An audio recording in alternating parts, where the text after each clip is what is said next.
Shalom, shalom, peuple de Dieu, shalom, bien-aimés dans l'Éternel.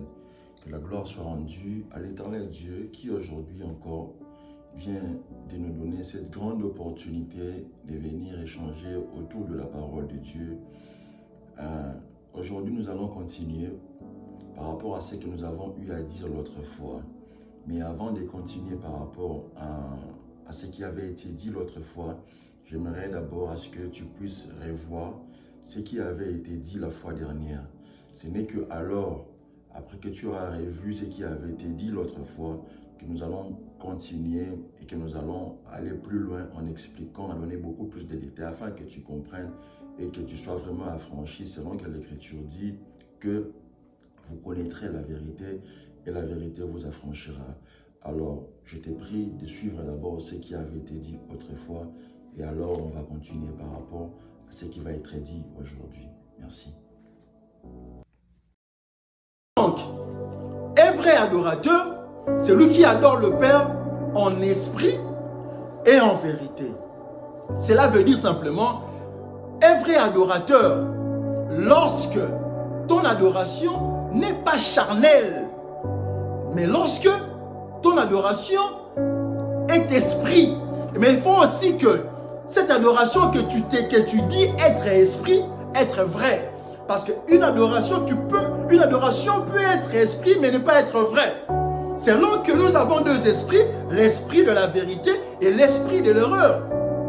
Donc il y a de ceux-là qui adorent l'Éternel pensant adorer Dieu en esprit selon la vérité, mais cette adoration spirituelle n'est pas selon la vérité de Dieu.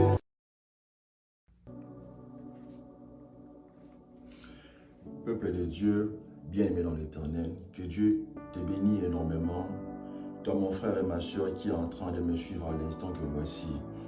Maintenant que tu as eu à suivre ce qui avait été dit l'autre fois, j'aimerais te faire un briefing de ce qui vient d'être dit, de ce que tu viens de suivre. Nous avons dit ceci que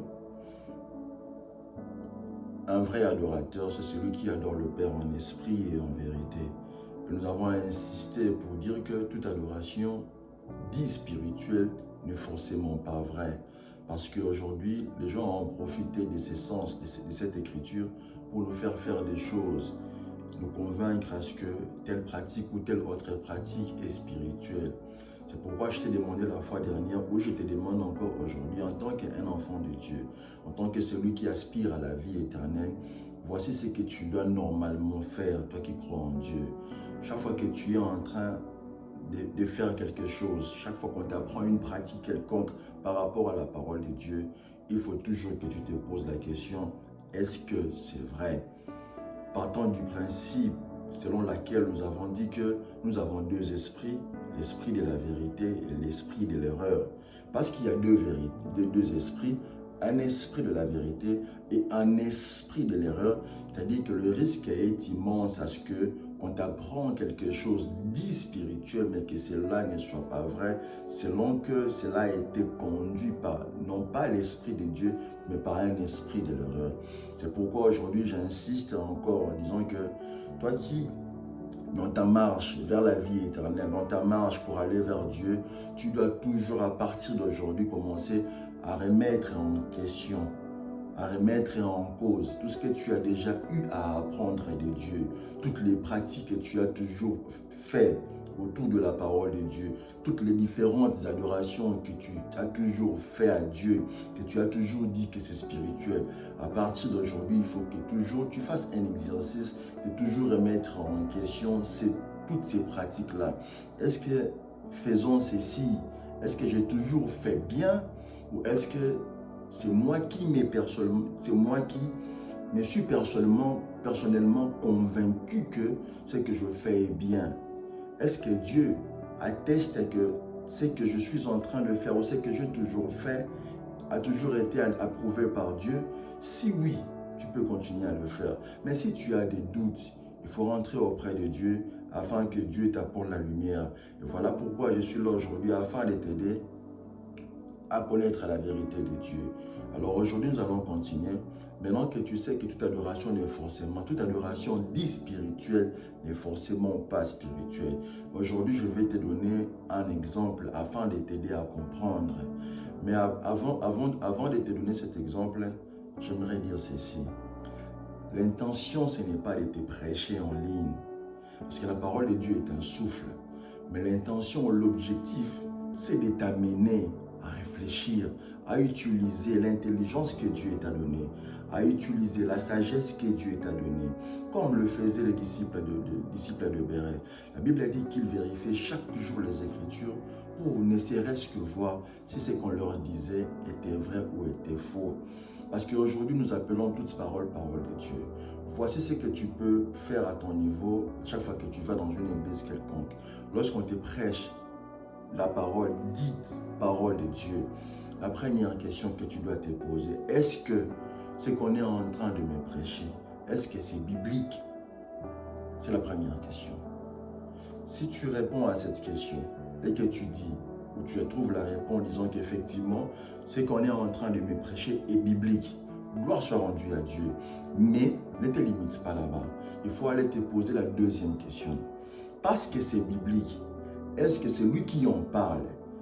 Est-ce qu'il en parle exactement d'abord tel que c'est écrit? Ou bien il a tordu le sens même des Écritures? Parce que plusieurs aujourd'hui tordent même le sens des Écritures. Ils prennent ce qui est écrit et puis ils ajoutent quelque chose de ce qui n'a pas été dit. Voilà pourquoi dans le livre de l'Apocalypse, le chapitre 21, il a dit « Malheur à quiconque osera ajouter et malheur à quiconque osera retrancher quelque chose de ce qui est écrit de ces livres de la prophétie. » Ça, c'est la deuxième question. La première question, est-ce que c'est biblique? Si c'est biblique, nous disons gloire à Dieu. La deuxième question, est-ce que, parce que c'est biblique, est-ce que c'est lui qui en parle? Est-ce qu'il est en train de parler de ça tel que c'est écrit dans la Bible? Si c'est tel que c'est écrit dans la Bible, gloire à Dieu. Mais si ce n'est pas tel que c'est écrit dans la Bible, alors par là c'est très simple. Il ne va pas par quatre chemins. Il n'est pas serviteur de Dieu. Il parle de son propre chef. Selon qu'il a un gain, il veut gagner quelque chose auprès de vous. Il faut carrément sortir sans hypocrisie, sans avoir honte de qui que ce soit. Et déjà, même c'est lui qui vous parle de la parole de Dieu, si ce qu'il est en train de dire n'est pas déjà biblique, c'est si simple que ça. Parce qu'aujourd'hui, la Bible a dit, Dieu dit que mon peuple périt faute de connaissance. D'ailleurs, c'est par hypocrisie que vous êtes en train de rester dans ces églises-là, bien que n'étant pas convaincus du plus profond de votre cœur, que c'est qu'on vous enseigne est effectivement de Dieu. Maintenant, voici la troisième question. Si cela est biblique, et si cela est exactement comme c'est écrit dans la Bible, voici la troisième question qui est la question mère. Est-ce que c'est spirituel? Parce que Dieu n'est pas charnel. Selon qu'il est écrit, l'heure vient et elle est déjà venue où les vrais adorateurs doivent adorer le Père en esprit et en vérité. Il faut faire un effort d'être retrouvé dans cette logique-là, dans les catégories de ceux-là que Dieu atteste et que Dieu approuve qu'ils sont vrais adorateurs parce qu'ils m'adorent en esprit et en vérité. Lorsque ces trois éléments, ces trois questions trouvent réponse dans toi, tu peux rester. Mais lorsque tu te poses ces trois questions, mais tu n'arrives pas à répondre à ces trois questions, carrément il faut sortir. C'est alors que tu seras en train d'avancer calmement et sûrement vers Dieu. Que Dieu te bénisse et j'espère que tu as compris.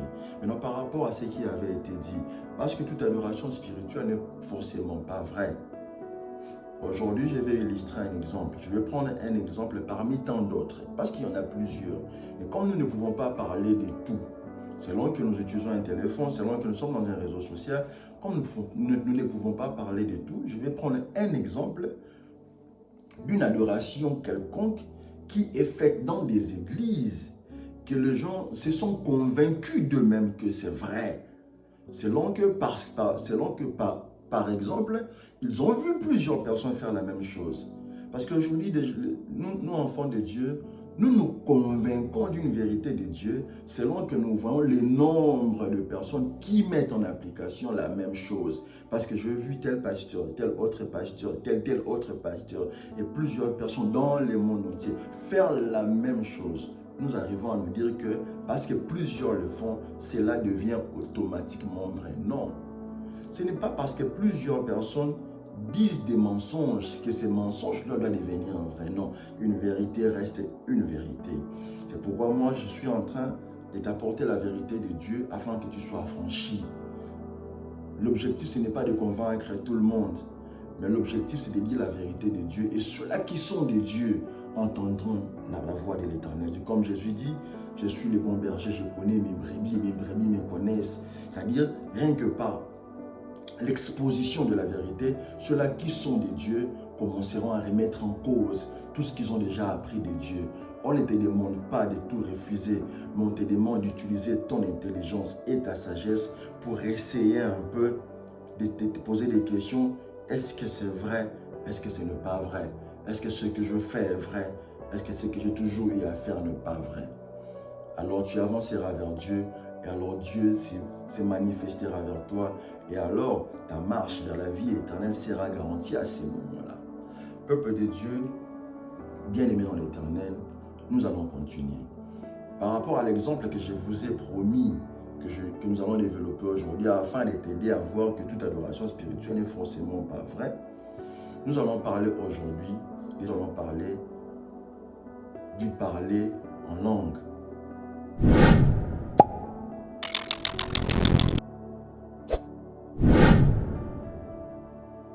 Parce que le parler en langue bat son plein dans les églises. Toutes les églises du monde, tout le monde est en train de parler en langue.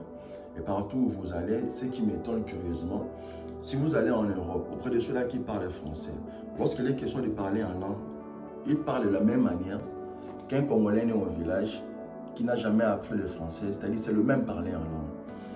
Si vous venez auprès des Américains, vous voyez ceux-là qui sont des natifs américains, lorsqu'il est question de parler en langue, c'est la même chose. C'est-à-dire que parler en langue est uniforme, quelles que soient les langues qui existent dans le monde, par rapport au parler en langue, tous, ils parlent de la même manière. Arabababa, arobobobo, arikikiki. En tout cas, je ne sais pas parce que moi, je ne la maîtrise pas. Tous, ils parlent de la même manière. Quelles que soient les langues, ils parlent de la même manière. C'est la première des choses, le premier élément qui devait nous étonner. Or, ces langues-là devaient être nouvelles, mais curieusement, tous ceux-là qui parlaient en langue, quel que soit son pays de naissance, quelle que soit sa langue d'origine, mais tous curieusement, ils parlent de la même manière. Mais allons tout doucement, et je crois qu'avec l'aide du Saint-Esprit, tu comprendras exactement quelque chose aujourd'hui. Et Dieu te bénira énormément. Allons lire le livre de 1 Corinthiens, le chapitre 14. Pourquoi j'aimerais à ce que nous commençons par les livres de 1 Corinthiens, le chapitre 14? Parce que ceux-là qui parlent en langue, qu'est-ce qu'ils nous disent? Ils disent une chose. Quand je parle en langue, je ne vous parle pas. Je parle à Dieu. Selon ce qui c'est écrit dans la Bible, on va le lire maintenant même. Je les lis au nom de Jésus-Christ. 1 Corinthiens chapitre 14, je commence à partir du verset 2. Voici ce qui est écrit.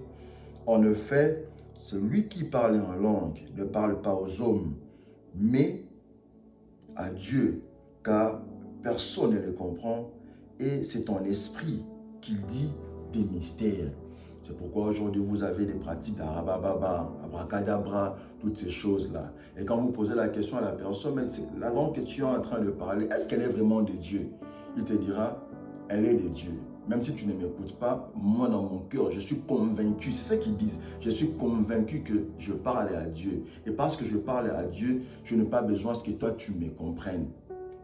C'est écrit, nous respectons cette thèse avancée par ceux-là qui parlent cette langue, affirmant que cette langue est de Dieu. Nous allons découvrir, c'est pourquoi je t'ai demandé de me suivre. C'est vrai que tu as déjà une certaine connaissance au sujet de parler de la langue. Je t'ai pris simplement de me suivre. Ne refuse pas tout en boucle et n'admets pas tout en boucle. Suis-moi ne serait-ce que jusqu'à la fin et réfléchis avec moi, alors tu comprendras. Alors tu comprendras la vérité et la vérité va t'affranchir aujourd'hui. Ils disent, je parle en langue. Quand je parle en langue, je parle à Dieu, je ne parle pas à toi. Ok. Lisons le verset 4. Nous continuons. Le verset 4, toujours dans le livre de 1 Corinthiens, le chapitre 14. Celui qui parle en langue s'édifie lui-même, et celui qui prophétise édifie l'Église. Dans 1 Corinthiens, le chapitre 14, le verset 4, il est dit que celui qui parle en langue, il s'édifie lui-même. Maintenant, parce que vous nous dites que quand vous parlez en langue, vous parlez à Dieu, vous ne nous parlez pas, et que vous n'avez pas besoin à ce que nous vous écoutions parce que vous ne vous adressez pas à nous, vous vous adressez à Dieu. Dans le verset 4, elle est dit que celui qui parle en langue s'édifie lui-même. Moi, je vais te poser la question à toi qui parles en langue. Toutes les fois que tu parles en langue, ou chaque fois que tu parles en langue, ne nous dis absolument rien. Du plus profond de toi, dans ton intérieur, dis-toi, pose-toi la question, dis-toi exactement. Je te demande de ne pas nous dire, mais je te demande de te dire à toi-même, qu'est-ce que tu dis à Dieu? Parce que nous, on peut ne pas être en mesure de t'écouter, mais tu dois être en mesure de t'écouter toi-même. Tu dois être en mesure de savoir toi-même ce que tu dis à Dieu. Qu'est-ce que tu dis à Dieu? Quand tu dis Arabababa, qu'est-ce que tu as dit à Dieu? De toi-même, dis-toi dans ton intérieur, qu'est-ce que tu as dit à Dieu? Est-ce que tu sais au moins ce que tu dis à Dieu? Ou bien tu dis des choses et tu demandes à Dieu lui-même de deviner ce que tu es en train de vouloir lui dire. Nous continuons. Le verset 5. Je désire que vous parliez tous en langue, mais encore plus que vous prophétisiez. Celui qui prophétise est plus grand que celui qui parle en langue, à moins que ces derniers l'interprètent pour que l'Église en reçoive de l'édification. La Bible dit ceci. Parce que tu dis que tu parles à Dieu, parce que c'est vrai que tu t'édifies toi-même. Mais Dieu dit ceci. Il ne te limite pas simplement de parler en langue. Il faut au moins que tu sois en mesure d'interpréter ce que tu dis à Dieu. Voilà pourquoi je t'ai demandé de te poser la question toi-même. Qu'est-ce que tu dis à Dieu? Ne nous dis absolument rien. Toi-même, quand tu dis Araba, Baba, comme tu le fais là, de toi-même, qu'est-ce que tu as dit à Dieu? Qu'est-ce que cela veut dire? Et d'ailleurs, dans le livre de 1 Corinthiens, le même livre 14, le verset 33, la Bible dit que Dieu n'est pas un Dieu de désordre. Parce que Dieu n'est pas un Dieu de désordre, et parce que Dieu il est à la source de toutes les langues que Dieu nous a données sont des langues intelligibles. C'est pourquoi nous te demandons à toi-même qui parle cette langue. Peux-tu nous dire exactement, ou peux-tu te dire toi-même qu'est-ce que tu dis à Dieu? Je continue.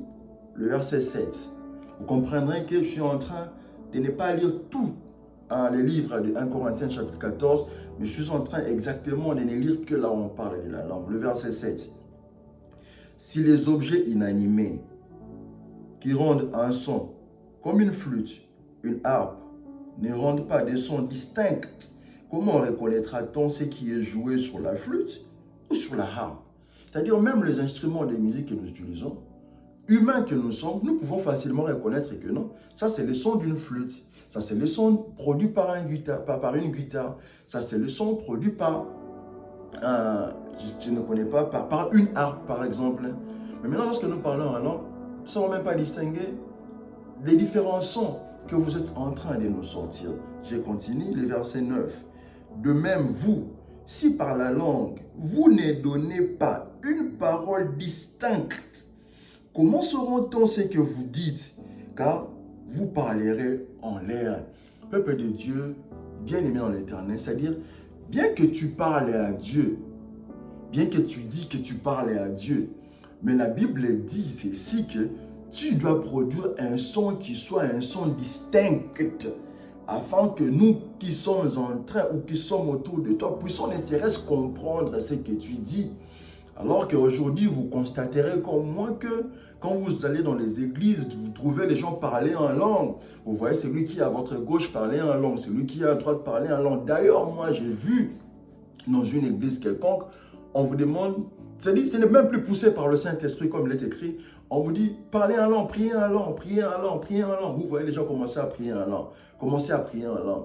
C'est-à-dire 2, 3, 4, 5, 6, 7, 8 personnes, 10 personnes prier en langue. Et c'est là, voilà pourquoi l'Écriture dit, même les instruments de musique, ils produisent tous des sons distincts. Nous pouvons reconnaître que si nous avons affaire à un son de la flûte, à un son de la harpe, à un son de la guitare. Mais lorsque maintenant à l'église, nous allons, vous voyez les gens parler tous en langue. Comment on peut reconnaître les sons? Et voilà pourquoi l'Écriture dit, de même, vous, si par la langue, vous ne donnez pas une parole distincte, c'est-à-dire, dans le parler en langue, il doit se faire entendre une parole. Et cette parole doit être une parole distincte que nous qui sommes autour de toi devrions comprendre. Nous continuons. Le verset 11. Si donc je ne connais pas l'essence de la langue, voilà pourquoi je t'ai dit, toi-même d'abord qui parles cette langue, connais-tu l'essence de cette langue? Nous disons oui, que tu dises que tu parles à Dieu. C'est seul Dieu qui comprend. Nous disons oui. Et nous disons, ok. Maintenant, dans le verset 11, voilà ce qui est dit. Si donc je ne connais pas l'essence de la langue, c'est pourquoi je t'ai posé la question toi-même. Connais-tu d'abord l'essence de cette langue que tu parles? Peux-tu nous donner une explication de ce que tu dis? Ou peux-tu aller, ne serait-ce qu'à droite, expliquer la langue que tu as dite auprès de tes serviteurs, auprès de ses disciples, auprès même de ces pasteurs qui travaillent avec toi? Parce que Jésus, à la foule, il parlait en parabole, mais lorsqu'il s'est retiré avec ses disciples, il les expliquait, ne serait-ce que ces paraboles-là. Parce que tu es serviteur de Dieu, que tu es le guide, tu es le lead, c'est toi qui es en train de guider le peuple de Dieu. C'est vrai que tu as parlé en langue, viens ne serait-ce expliquer à ton peuple, à ceux-là qui travaillent, ne serait-ce qu'avec toi, l'essence de la langue que tu as dite. Voilà pourquoi l'Écriture dit ceci. Si tu ne connais pas l'essence de la langue, au verset 11, voilà ce qui est dit.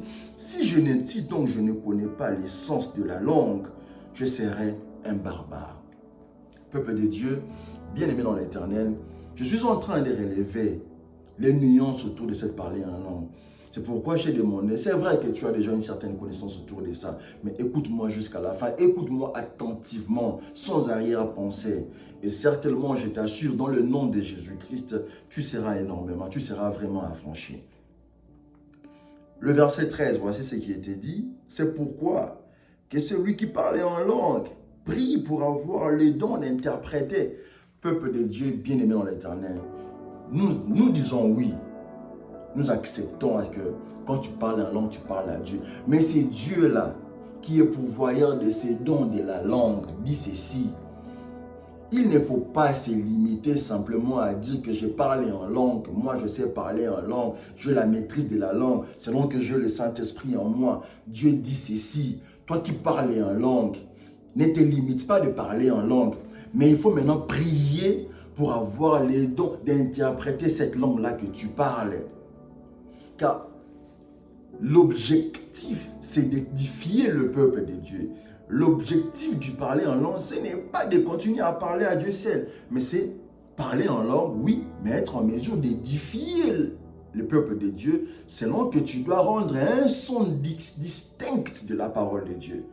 Maintenant, vous refusez de nous donner des interprétations. Tous ceux se limitent à parler en langue. Tous ceux se contentent du premier verset pour dire que non, je parle à Dieu.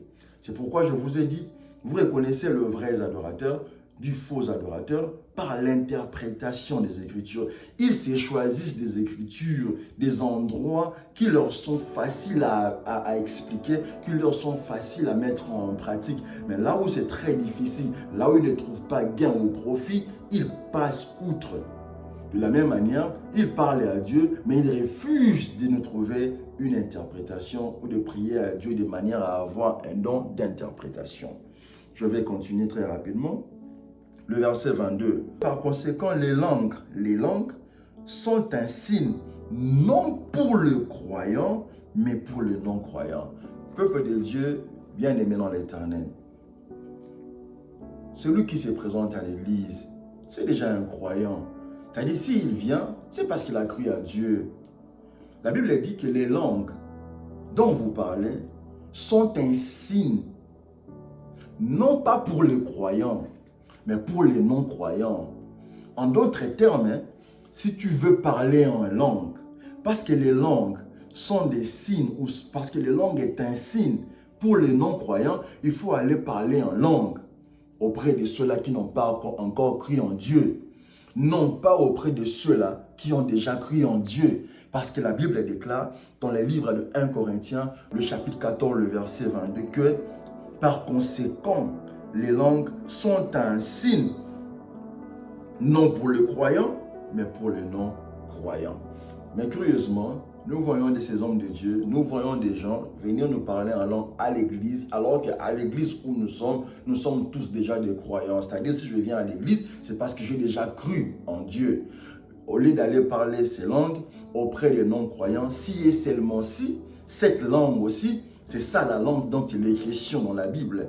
Parce que la Bible a dit dans le livre de Ésaïe, chapitre 55, le verset 8, Dieu dit que mes pensées ne sont pas vos pensées et mes voix ne sont pas vos voix. Parce que les gens ont voulu parler en langue. Parce qu'il y a eu l'écriture qui parlait d'une nouvelle langue dans la Bible.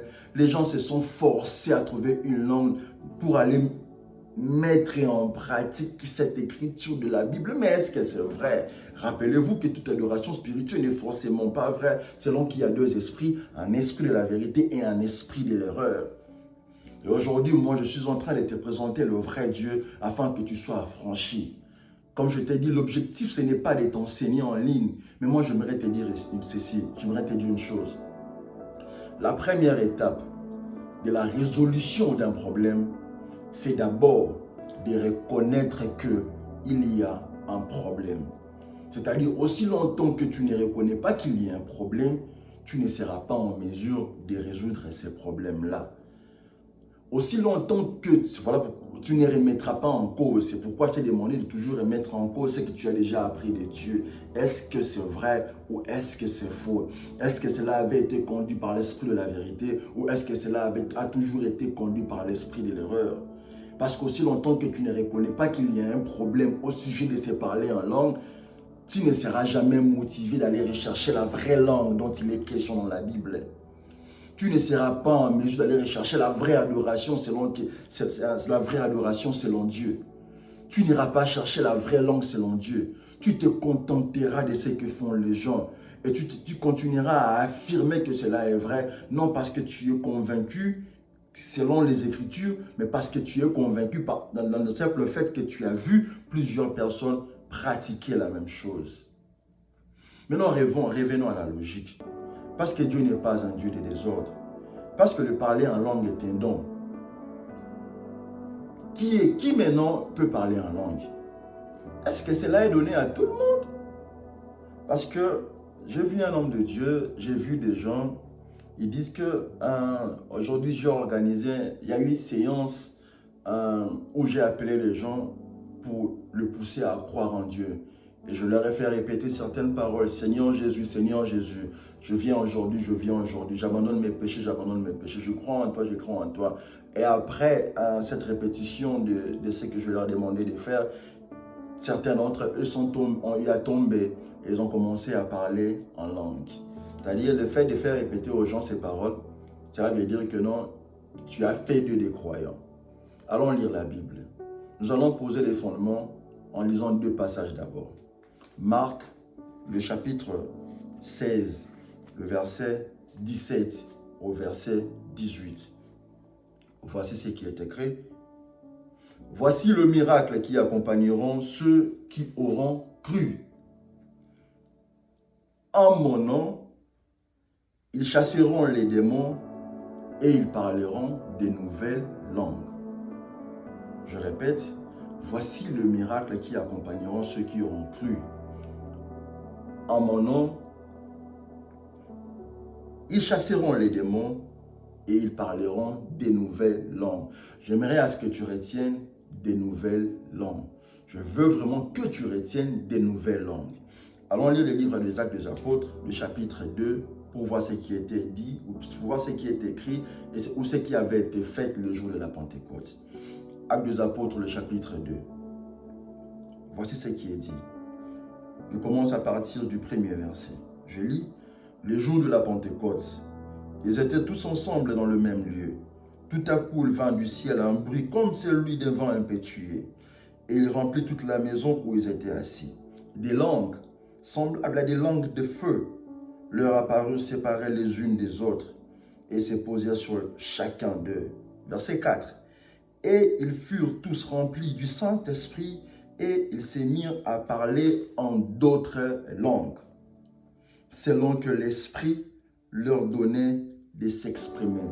Dans le livre des Actes des Apôtres, le chapitre 2, ici il est dit que lorsque l'Esprit est descendu sur eux, sur les apôtres, ils se mirent non pas à parler des nouvelles langues, c'est-à-dire mais à parler en d'autres langues. Voilà pourquoi dans le livre de Marc, le chapitre 16, le verset 17, lorsque j'ai lu cette référence, je t'ai demandé de retenir des nouvelles langues. Parce que dans le livre des Actes des Apôtres, les apôtres, ils n'ont pas parlé des nouvelles langues. Il y a une différence entre parler des nouvelles langues et parler en d'autres langues. Les apôtres, au jour de la Pentecôte, ils n'ont pas parlé des nouvelles langues, mais ils ont parlé en d'autres langues. Maintenant, quelle est la différence entre parler des nouvelles langues et parler en d'autres langues? Quand tu dis arababababa, est-ce parler une nouvelle langue ou est-ce parler en d'autres langues? Peuple de Dieu bien-aimé dans l'Éternel, c'est ici la base. C'est ici que tu auras l'ouverture d'esprit. C'est ici que tu seras affranchi. Mais lorsque tu seras affranchi, lorsque tu comprendras quelque chose, il faudrait mettre au vert afin que maintenant je t'enseigne le vrai parler en langue selon les Écritures de Dieu. Peuple de Dieu bien-aimé dans l'Éternel, nous nous limitons ici pour aujourd'hui. Voilà pourquoi nous avons dit qu'il y a une différence entre parler de nouvelles langues et parler en d'autres langues. Quand tu dis arabababa, est-ce parler une nouvelle langue ou est-ce parler en d'autres langues? Si tu n'as pas de réponse, alors reste et tu vas me suivre dans la séance qui va suivre et tu comprendras la différence. Et que Dieu te bénisse, ma soeur, mon frère.